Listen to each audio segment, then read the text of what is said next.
Just a few months ago, this was the location of one of Auckland's biggest and busiest vaccination drive-through clinics. Now it's back to being a car park as the vaccine uptake slows. It's seeing experts warn of major gaps in our response to the Omicron variant. And it's with almost more than 1 million Kiwis yet to be boosted, it's seeing clinics like what used to be here across the city disappear. The booster rollout kicked off in November and the initial uptake rose quickly through till late February. Then, as Omicron became widespread in the community, the rate of boosting levelled out, with now just 65.2% of the eligible population boosted. Northern Region Health Coordination Centre's Clinical Director, Dr. Anthony Jordan, said only a few pop-up clinics remain in operation as the rollout slows, but that it's not just due to the slow uptake.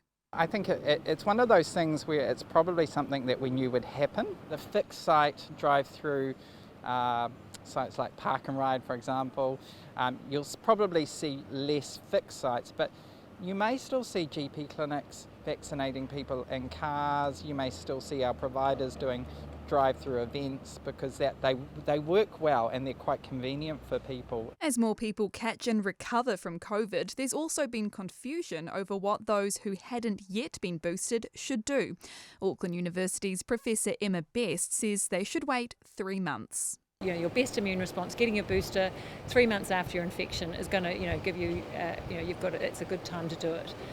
It still can be important. We don't know what's coming, and I think we know we've had an escape variant. We want to get a nice sort of 2+ booster as our overall schedule to protect us going forward from what we're going to face through winter, through the next year or so, with what's coming up.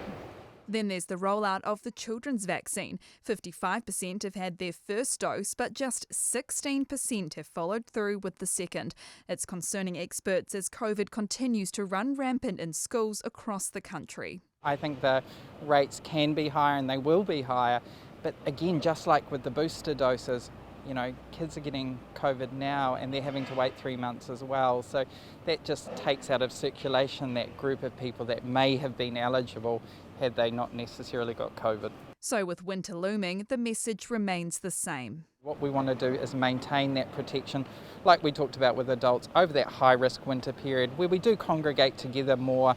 So it'll be important in the long run. And let's think about protecting our most at-risk people. We know that's the older population, and I'm not even talking about very old, I'm talking about over 50s, over 40, Māori and Pacific peoples who are more likely to get hospitalised. Let's make their immunity really rich with a booster. Those boosters will still be important after infection for that group of people.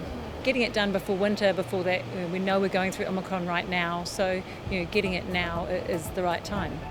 Thanks for checking out our YouTube channel to stay up to date with all the latest news from the New Zealand Herald. Click the subscribe button below or check out one of the videos here and head over to nzherald.co.nz for more details on these stories and more.